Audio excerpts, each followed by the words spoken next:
안녕하세요. 오경순입니다. 오늘은 금강경 제27장 무단무멸분을 하겠습니다. 무단무멸이라고 하는 것은 단멸이 없다라고 하는 뜻인데요. 먼저 금강경 원문을 보도록 하겠습니다.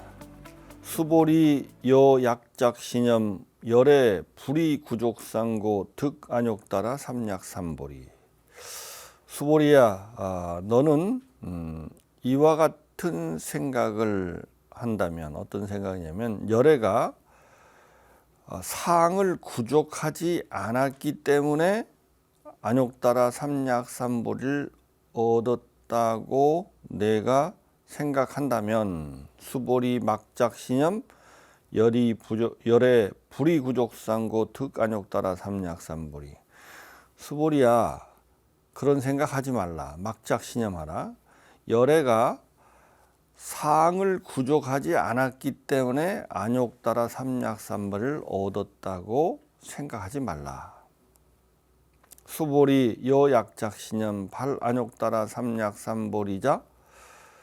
수보리야, 내가 만약 생각하기를 안욕따라 삼약삼보리심을 바란 자가 법의 단멸상을 설한다고 내가 생각한다면 막작신염하라. 그런 생각하지 말라. 하이고, 왜냐하면 발안욕따라 삼약삼보리 심자, 안욕따라 삼약삼보리의 마음을, 최상의 바른 깨달음을 얻고자 하는 마음을 낸 자는 어법 불설단멸상, 법에 있어서 단멸상을 설하지 않기 때문이다. 이 문장은 보면 앞에 있는 거하고 연결이 됩니다. 그러니까 앞에서는 뭐라고 그랬냐면, 상을 구족한다고 해서 안욕따라 열애가 되는 것은 아니다. 안욕따라 삼약삼보를 얻는 것은 아니다. 열애가 되는 것을 아니다고 하니까, 그러면 상을 구족하지 않으면 안욕따라 삼약을 얻는 것이냐? 라고 했을 때 그렇지 않다는 거예요. 상을 구족한다고 해서 열애가 열애가 되는 것은 아니지만, 상을 구족하지 않는다고 해서 열애가 되는 것은 더더욱 아니다라는 거 하는 말이죠. 그래서 말을 더 이야기해 보면, 모든 상이 허망하다고 해서 상을 버리고 무시하라는 것이 아닙니다.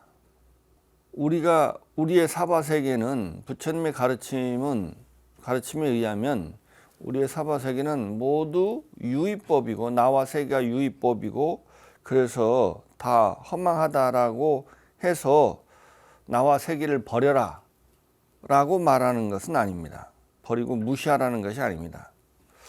상을 구족한다고 해서 열애가 되는 것이 아니라는 것을, 상의 단멸, 그냥 완전 상을 없애는 것, 상이 있다고 해서 상을 구족한다고 해서 열애가 되는 것이 아니라는 것을, 그러면 상의 단멸로 이해해서는 안 된다는 겁니다.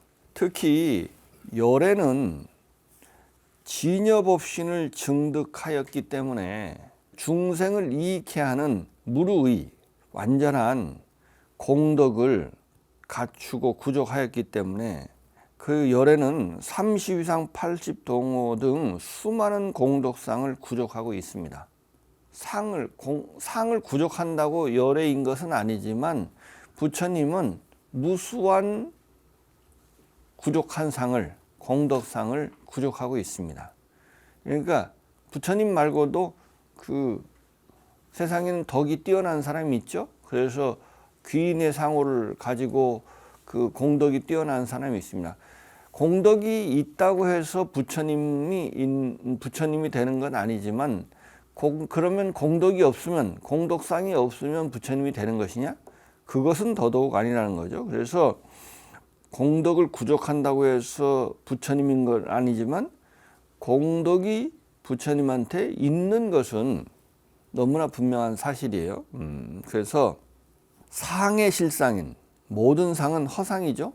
상의 실상은 허상을 알므로써 상에 집착하지 말고 상을 잘 활용하라는 것이지, 아예 상을 무시하거나 상을 버리라고 하는 게 아니죠. 특히 중생을 제도하기 위해서는 상을 잘 활용하는 것이 매우 중요합니다. 그렇죠. 왜냐하면 중생은 상이 전부라고 생각하기 때문에 그 상을 통해서밖에 중생은 제도할 수가 없어요.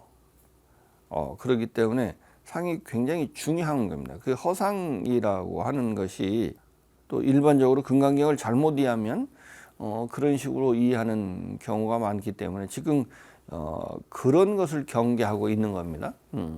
금강경은 모든 걸 다 뭐 나와 세계도 허망한 것이고 모든 상도 허망한 것이니까 뭐 잘못하면 무상을 잘못 이해하면 막행막식을 하게 되죠. 왜냐하면 다 허망한 거니까 뭐 이래도 되고 저래도 된다고 다 생각하는 아주 잘못된, 그것을 단멸공이라고 하는데요. 그런 잘못된 그 불교 이해를 하는 사람이 많습니다. 무상의 진여, 상이 없는 진여 법신을 증득하기 위해서는 먼저 상인, 유상인 문자를 의지해야 합니다. 손가락이 달이 아니라고 해서 손가락이라는 문자를 의지하지 않으면 어리석은 중생들에게는 전혀 궁극의 진리인 달을 볼 수 있는 방법이 없습니다. 손가락으로 달을 가리키면 손가락을 의지해야 될까요? 안 해야 될까요? 손가락에 집착하면, 손가락만 쳐다보고 있으면 달을 못 보기 때문에 손가락을 떠나라라고, 상을 벗어나라고 말하지만 손가락을 벗어나려면 손가락을 의지해서 손가락을 벗어나야 돼요. 그죠? 그래야 달이 보이는 거예요. 부처님께서 말씀하시고자 하는 궁극적 진리인 진여 무의 세계나 세상의 실상인 공무아의 경지인 진제는 진여 무의 세계인 열반이나 그 공무아의 경지인 진제는 속죄인 우리 중생들의 유의법인 언어와 문자, 논리와 사유 체계를 의지해야 합니다. 부처님이 실제로 그러셨죠. 부처님은 궁극의 진리인 진여는 무상이 있기 때문에 불가사의, 언어도단, 심행처면, 불가설, 불가득 이런 말을 끊임없이 하면서도 불가설, 불가득인 것을 가히 설하고 가히 얻으셨어요. 그죠? 불가설이라고 해서 말을 하지 않은 게 아니죠. 손가락에는 달이 없죠. 그렇지만 손가락을 의지해야 달이 보입니다. 그렇기 때문에 속죄라고 하는 것은 진리는 아니지만, 환이지만 그것을 의지해서 언어와 문자와 세속적 논리와 사유체계, 언어체계를 의지해서 부처님은 법을 설합니다.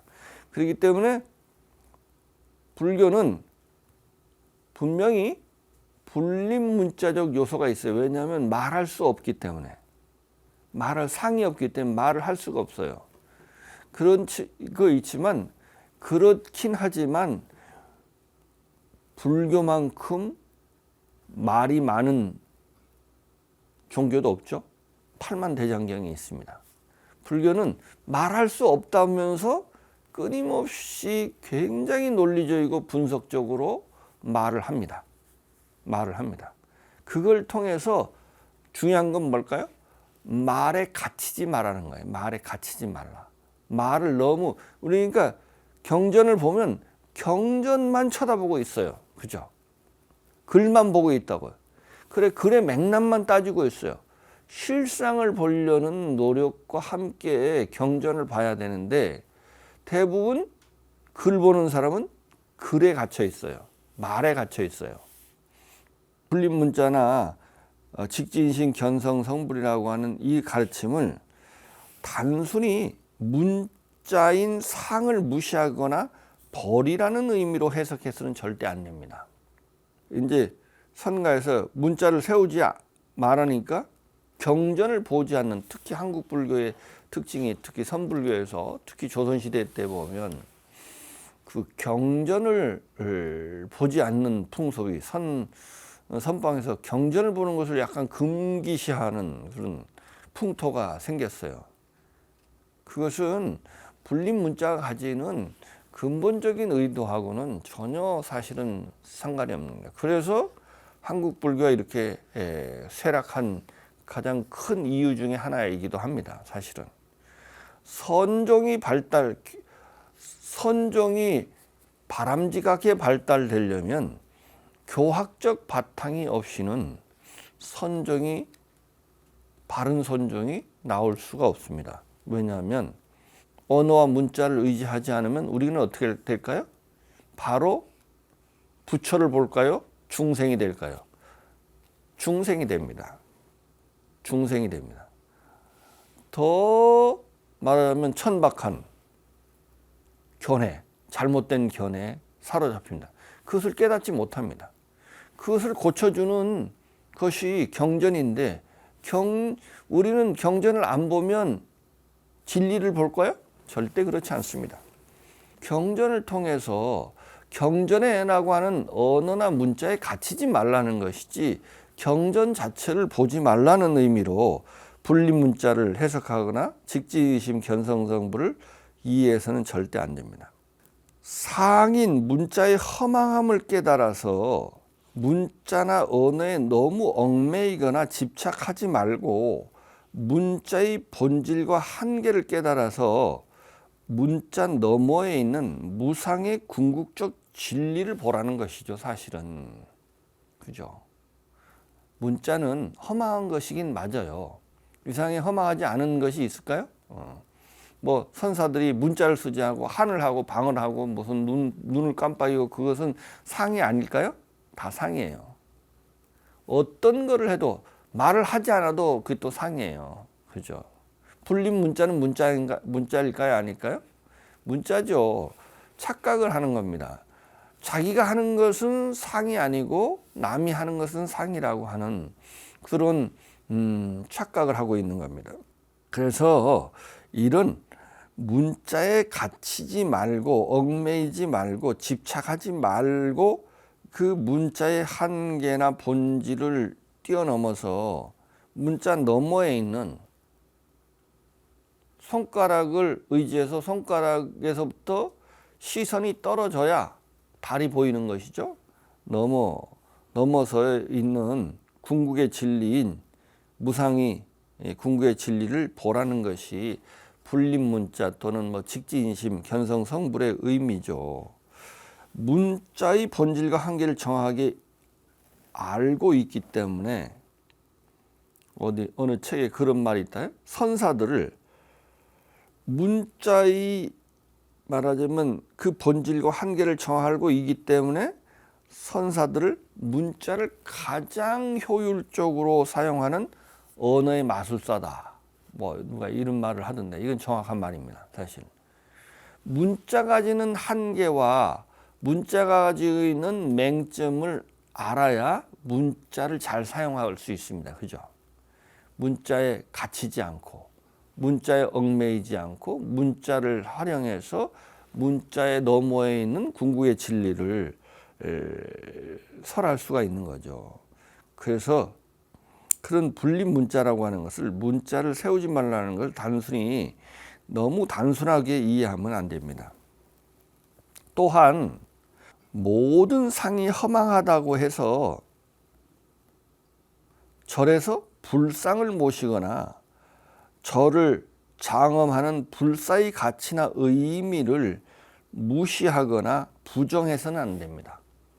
이 금강경을 잘못 이해하면 모든 상은 허망하니까 뭐 부처님을 모시는 게 무슨 의미가 있어, 막 이렇게 약간 건방진, 말하자면 이게 단멸상이거든요. 단멸상에 빠지는 거거든요. 이런 이야기를 합니다. 그것은 자기가 처한 한계를 전혀 모르고 하는 말이에요. 왜냐하면 중생들은요, 철저하게 상에 갇혀 있고요, 철저하게 상밖에 없습니다. 눈에 보이는 것이 다예요. 그죠? 눈에 보이는 게 다예요. 그 눈에 보이는 것을 통해서 눈에 안 보이는 궁극의 진리를 설해야지, 눈에 안 보이는 것을 바로 설한다는 것은 전혀 불가능한 겁니다. 그래서 중생들은 철저하게 문자에 갇혀 있기 때문에, 문자가 전부이기 때문에, 그 상이 전부이기 때문에 상을 활용해서 제도할 수밖에 없습니다. 저도 이제 뭐 경전 강의도 하지만 이런 포교당이나 절을, 신도들을 접해 보면 그건 철저합니다. 아주 뼈저리게 느낍니다. 경전을 통해서, 참선을 통해서 사람들한테 포교를 한다고요? 해야 되긴 하지만 그걸 통해서 사람들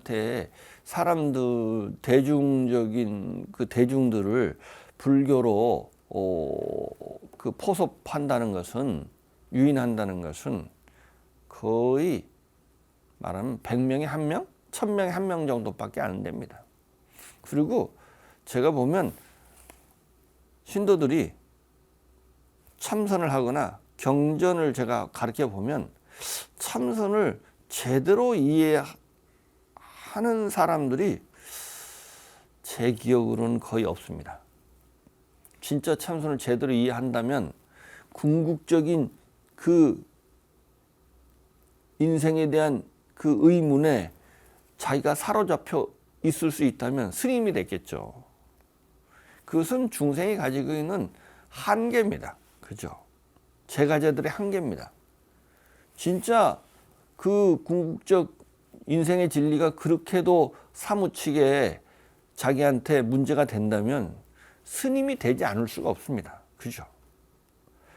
그런데 그런 화두를 줘서 궁극의 그 인생의 그런 궁극의 진리를 그 참고하게 한다는 게 얼마나 지난한 일이고 하는 것을 아주 저는 참선을 가르쳐 보면서, 또 경전을 가르쳐 보면서, 이 경전이라고 하는 게 그렇게 우리의 합리적 이성으로 이렇게 이해될 수 있는 이 말하는 한계를 넘어서 있어요, 사실은. 그렇기 때문에 이것은 우리가 부처님 가르침만 따라 재앙막작하고 중성봉영해서 마음이 근본적으로 맑아지고 착해져서 밝아져야, 지혜가 생겨야, 그때 가서야 조금의 이렇게 부처님이 말하고자 하는 그런 진리에 다가갈 수 있지, 그냥 처음서부터 바로 경전 공부, 참선 공부 해야 되긴 하는데요. 그게 먼저 순수가 있고 차례가 있는 것이죠. 그래서 먼저는 상을 의지해야 됩니다. 그래서 상을 의지해서 그 상을 활용해서 제도하는 수밖에 없습니다. 우리가 부처님의 원만하고 지혜롭고 자비로운 모습을 보고 자기의 삶을 반성하면서 원만하고 지혜롭고 자비로운 부처님을 닮아가는 것이 신행생활의 출발점입니다. 그리고 가장 기본입니다. 법화경에 보면 그런 이야기가 있죠. 어린아이가 저 바닷가에서 모래로 장난을 치고 놀면서 그 장난삼아 부처님의 모습을 형상화한 그 인연 공덕으로 성불 한다고 하는 그런 이야기가 있습니다. 법화경에 보면 그와 같이 우리는 상을 무시하면 안 됩니다. 그리고 상에서부터 출발해야 됩니다. 그래서 그 상 너머에 있는 무상의 진리에 다다라 가야 되는 것이죠. 이게 출발점이, 신행상의 출발점은 부처님을 우리가 모시고 부처님께 그 원만하고 지혜롭고 자비로운 부처님을 닮아가는, 항상 예배하고 찬탄하고 귀의하면서 닮아가는 것이 신행생활 출발점이며 기본이 되어야 합니다. 그래서 불상을 모시는 것은 굉장히 중요한 의미를 갖습니다. 제가 가끔가다 이야기를 하는데, 한국 불교가 이렇게 쇠퇴한 가장 큰 이유 중에 하나가 뭐냐 하면, 조선시대 때부터 집에다 불상을 모시지 않은 것 때문이에요. 집에다. 왜냐하면 우리 고려시대다 신라시대 때 집에다 불상을 모셨을까요? 안 모셨을까요? 당연히 모셨겠죠. 모셨을 거예요. 일본, 미얀마, 태국 어디를 가도 자기의 종교의 상징을 자기 집에 모시는 것은 너무나 당연한 겁니다. 대만 같은 데 보세요. 그 상가에, 자기가 하는 가게에, 말하자면 그 자기 회사에다가 가장 잘 보이는다 불상을 모시고 항상 드나들면서 참배를 하고 아침 저녁으로 예를 올리고 하죠. 그러면 어린아이들이 부모는 불교인데 기독교를 믿을까요? 그렇지 않게 됩니다. 다른 말로 하면 이 상이라는 게 얼마나 중요한지를 중생한테는 잘 몰라서 하는 이야기입니다. 그래서 눈에서 멀어지면 마음에서도 멀어집니다. 그러기 때문에 불교를, 이 금강경을 잘못 이해하면 자꾸 상을 완전히 끊게 하는, 상을 완전히 무시하고 부정하는 식으로 금강경을 이해하는데요.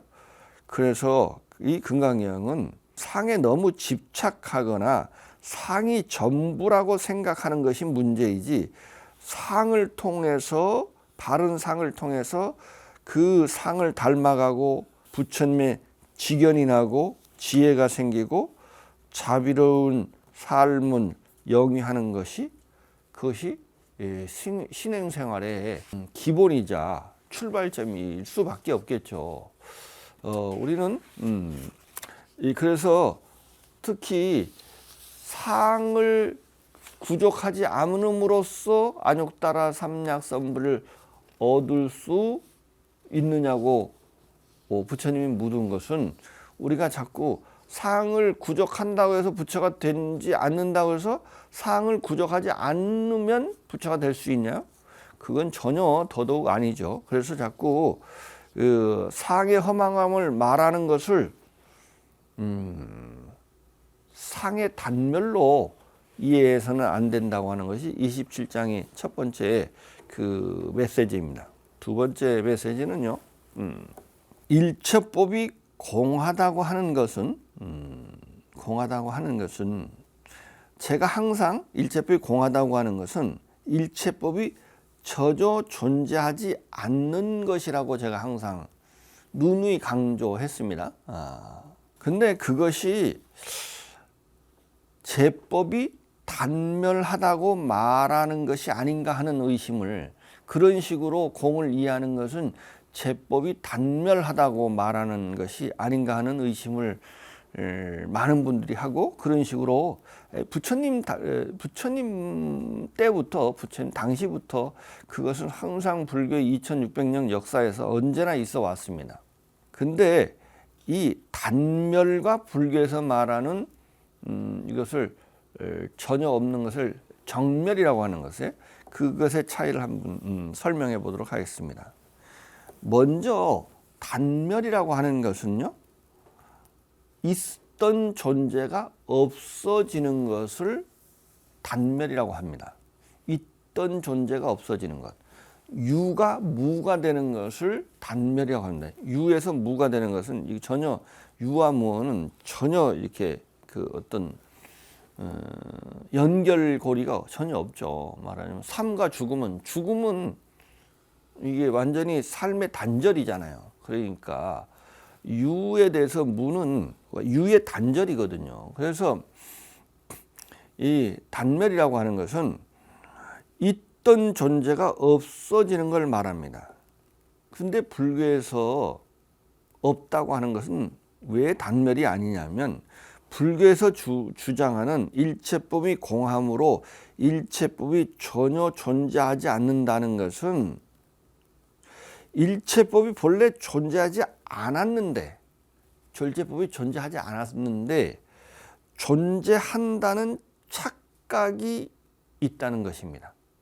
일체법이 존재하지 본래부터 존재하지 않는다고요? 그러면 지금 내 눈앞에 펼쳐진 이 분명하고 또렷한 이 나와 세계, 우리 앞에 펼쳐진 이 삼라만상은, 이라는 존재는 무엇이란 말인가? 우리가 이렇게 질문할 수 있죠. 아니, 나와 이렇게 내 눈앞에 명료하고 분명하게 있는 나와 세계가 없다고? 불교는 없다는 것입니다. 그것을 설명하는 개념이 연기공무화죠. 불교는 그게 왜 없는지를 아주 논리적이고 분석적으로 전혀 반박하지 못하도록 설명합니다. 그것을 설명하는 것이 연기공무화 또는 유식무경, 대상세계가 없다는 겁니다. 무슨 우리의 유식, 우리의 번뇌망상이라고 하는 겁니다. 대상세계는. 그걸 조금 설명해 보면요, 이 세상의 모든 존재인 나와 세계는 인연의 화합에 의해서 생기하기 때문에 자성이나 실체가 없이 현상만 존재하고, 그 현상은 실체가 없기 때문에 허상이다. 제가 끊임없이 말하죠. 이 세상의 모든 존재는 인연의 화합에 의해서 존재하기 때문에 그것이 그것이랄 것이 없어요. 그리고 그냥 어떤 현상에 받치고 있는, 현상을 현상케 하는 어떤 실체가 없어요. 왜냐하면 현상은 실체가 없지 어떻게 현상하냐고요? 이념만 화합하면 현상한다는 거예요. 현상은 이념의 화합에 의해서 생기하는 것이지 실체가 현상하는 것이 아니라고 하는 겁니다. 내 눈에 그렇게 있는 것처럼 보이기는 한데 실제는 아무것도 없다는 겁니다. 예를 들면 마치 꿈속에서 본 사물이나 환영과 같이 그렇게 보이는 것은 그것이 그렇기 때문에 그렇게 보이는 게 아니고, 그렇게 보여지도록 우리의 업식 등 여러 가지 주권이 그렇게 주어지면 그렇게 보이는 겁니다. 그러니까 우리가 꿈을 꾸는 의식이 있으면 꿈속에서 본 금송아지를 보죠. 꿈속에서 금송아지를 본다고 해서 그것이 금송아지가 실제 하는 겁니까? 아니잖아요. 또 그와 똑같이 우리가 무명업식이 있으면 그 무명업식에 따라서 어떤 대상세계가 현현한대요. 그것을 순업발현, 이렇게 능엄경에서 이렇게 말하는데요. 그러니까 업에 따라서 대상세계가 현현해요. 근데 그 대상세계는 업의 현현이기 때문에 꿈꾸는 의식의 현현이잖아요. 꿈속에서 금송아지가. 그것 똑같이 무명업식의 업의 현현이기 때문에 그것은 그렇게 보이는다고 해서 그것이 실제로 그렇게 있는 것하고는 전혀 상관관계가 없다고 하는 겁니다. 그래서 끊임없이 꿈의 비유를 하죠. 이것을 그냥 굉장히 중요한 겁니다. 그래서 금강에서 끊임없이 강조하는 게 그거죠. 범소유상 계시허망, 약견 재상 비상면 즉견열애라, 일체 유의법 여몽환토영. 우리가 이렇게 인연의 화합에서 만드는 모든 유의법은 이와 같이 꿈과 같이 존재하는 겁니다. 꿈과 같이 존재한다는 것은 뭐예요? 전혀 존재하지 않는다는 거죠. 금송아지가 존재합니까? 아니잖아요. 보긴 봤는데 전혀 존재하지 않는 거잖아요. 그러니까 환영과 같다, 꿈과 같다, 공하다, 이런 말은 전혀 존재하지 않는다는 말이에요. 그러므로 이 세상의 모든 존재는 실체도 없고 현상도 없으므로 전혀 존재하지 않는다는 겁니다. 이게 모든 존재가, 우리가 말하는 모든 존재의 실상이라는 겁니다. 그래서 일체법은 공하고 연기하고 무아이고 이렇게 말하는 거죠. 그러므로 이 세상의 모든 존재가 연기적으로 존재함을 관찰해서 실체가 없이 현상만 있음을 보고 그 현상을 관찰하여 그 현상의 허망함을 보아서 모든 존재가 본래 존재하지 않았음을 깨달아야 합니다. 본래 그래 했던 거죠? 한 번도 존재했던 적이 없어요. 존재한다는 착각이 있었던 거지 존재했던 적은 없습니다. 우리가 말하는 존재는 우리가 있다고 착각을 하든 안 하든 아무 상관없이 실상은 본래부터 항상 스스로 과거에도 존재하지 않았고 지금도 존재하지 않으며 앞으로도 존재하지 않아서 변함없이 존재하지 않는 것입니다. 그래서 제가 자주 인용하는 개성이 있죠. 법화경의 사구계라는 거 있죠. 제법종본래 상자정멸상입니다. 제법은 본래부터 항상 과거에도 현재도 미래에도 스스로 이것을 스스로 누가 정멸상했다. 적자는 고유하다는 건 변하지 않는다는 거예요. 존재하지 않았고 과거에도 않았고 지금도 않고 앞으로도 않을 겁니다. 그러니까 이것은 변화가 없는 거죠. 그래서 고유할 적자를 쓰는 겁니다. 멸입니다. 고유하게 멸이에요. 언제나 멸이라고요. 그렇기 때문에 이것은 단멸이 아닌 거예요. 정멸은 단멸이 아닙니다. 단멸은 뭐죠? 있었던 것이 없어지는 것이 단멸이라면 없었는데 있다고 착각을 했어요. 그래서 그 착각을 없애줘서 그냥 없던 대로 다시 돌아간 거예요. 무에서 무가 된 거예요. 된 게 아니고 그냥 언제나 무였죠. 진리는 우리가 어떻게 생각하는 것과 상관없이 언제나 그렇게 있어요. 우리가 말하는 이 존재는 유의법, 조작된 것이라고 있는 같이 보일 뿐이지 실제는 없다는 것이 일관된 불교의 주장입니다. 즉 불교의 주장은 있던 존재를 없애는 단멸, 그것을 원각경에서 작고무 이렇게 말하더라고요. 작고무. 작자는 일부러 고의로 없애는 거야. 있던 것을 없애는 거예요. 이게 작고무예요. 이게 단멸이에요. 이걸 단멸. 불교의 주장은 있던 존재를 없애는 단멸 작고무를 주장하는 것이 아니라 본래부터 없었어요. 그것을 원각경에서 본성무 이렇게 본성무. 그것을 정멸해. 본래부터 없었는데 잘못 보아서 있다고 착각했다는 거예요. 착각. 금강이면 전도몽상이죠. 전도몽상. 착각했던 것을 본래 없는 실상을 설명하고 관찰하게 해서 그 착각을 없애는 것입니다. 불교는. 그래서 있던 것이 없어지는 게 아니죠. 그래서 있던 것을 없애는 것이 아니고 없는 것을 없다고 했을 뿐입니다. 그러니까 이것은 단멸이 아니에요. 이건 단멸이 아니에요. 있던 것을 없애는 것이 아니라 본래부터 없는데 있다는 착각을 했던 것을 없애는 것입니다. 당신이 지금 있다고 생각하는 존재는 연기하는 것이고 그러므로 실체가 없이 모습만 있어서 그 속이 비어 있다. 그러므로 그 모습은 허망한 것이어서 전혀 아무것도 없는 것이다. 그게 범소유상 계시허망이죠. 범소유상 계시허망.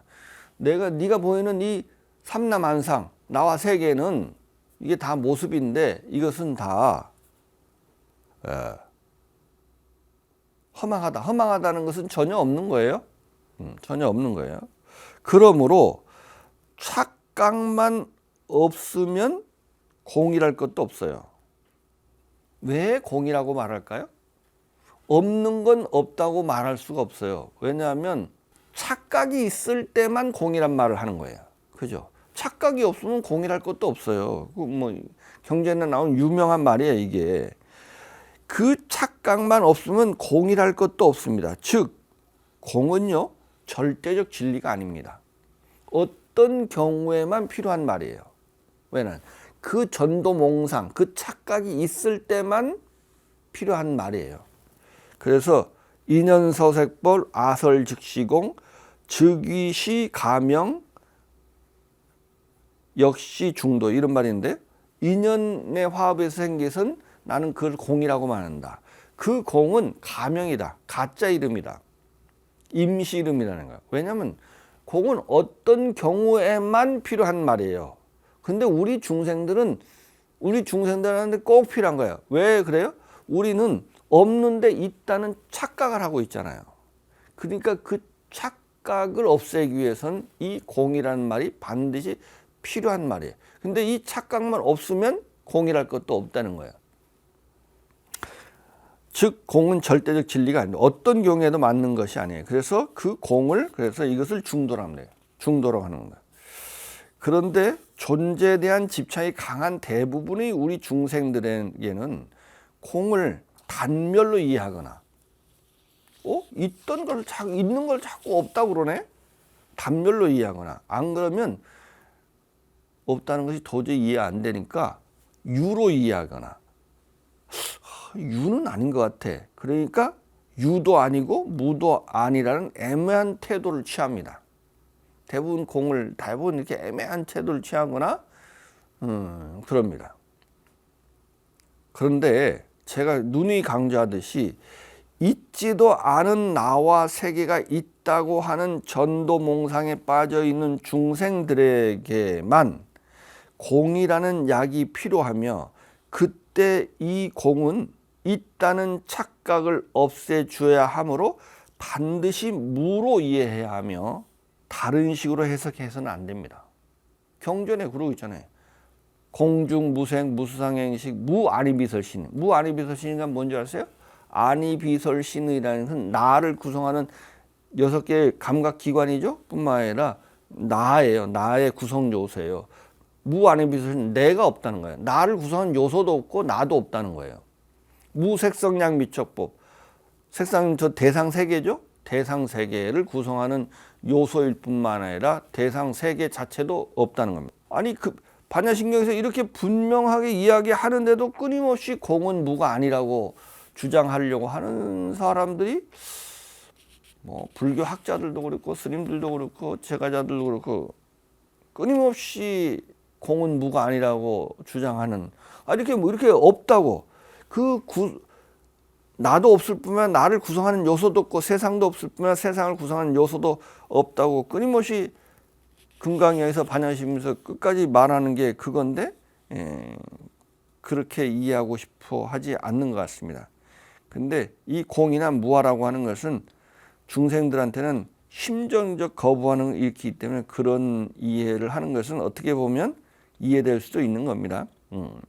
그러므로 일체품이 공하다고 하는 것은 우리가 말하는 존재인 유의법은 있는 것 같이 보이긴 하지만 전혀 아무것도 존재하지 않는다는 것입니다.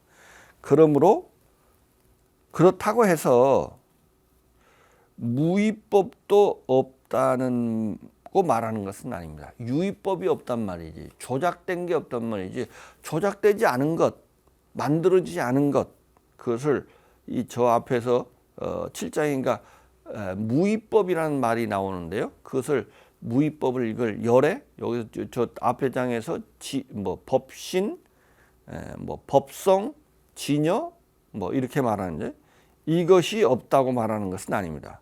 원각경에 보면 비환, 이건 환이 아닌 거잖아요. 무의법은 환이 아닙니다. 유의법은 환이지만 비환은 불멸입니다. 사라지지 않습니다. 항상 있습니다. 이 말도 조금 어폐가 있긴 한데요. 그래서 무의법은, 그런데 이 무의법은 우리의 사량 분별을 벗어나 있기 때문에 논의하기가 상당히 어렵습니다. 그래서 부처님은 항상 이 무의, 진여 또는 열반의 세계는 말하지 않죠. 침묵을 합니다. 논의하기 어렵긴 하지만 허공 것이 사라진다고 해서 허공이 사라지는 것이 아닌 것처럼 유의법이 사라진다고 해서 무의법 자체도 사라지는 것이 아닙니다. 허공 것은 우리 만들어진 거잖아요. 그죠? 눈병이 만든 거잖아요. 그런데 허공 자체는 만들어진 게 아니잖아요. 본래 있는 거잖아요. 그러니까 눈병이 나오면 허공꽃은 사라지지만 허공이 사라지는 건 아니잖아요. 허공꽃이 사라진다고 해서 허공이 사라지는 건 아니잖아요. 그러니까 무의법은 사라지는 것이 아닙니다. 허공꽃이 공한 그 자리가 허공이듯이 일체 유의법의 공함을 보면 일체 유의법이 사라지고 그 유의법이 사라진 곳에서 무의법이 드러난다 라고 하는 것이 범소유상 계시 허망 일태 유의법이죠. 모든 유의법은 허망해서 허망함을 보면 화는 화인 줄 알면 화는 사라집니다. 그래서 약견 재상 비상이면 모든 상이 그게 비상 상이 없음을 보면 열애가 현현한다. 진여 법신으로서의 열애가 무의가 현현한다. 드러난다라고 하는 것이 드러난다고 말할 수 있습니다. 오늘은 여기까지 하고 이래서 이 27장에서는 불교는 단멸상을 제법이 단멸한다고 말하지 않습니다. 제법이 정멸한다고 하는 말하고 단멸한다고 하는 말의 의미를 한번 설명해 봤습니다. 깊이 한번 생각해 보시기 바랍니다. 오늘은 여기서 마치겠습니다.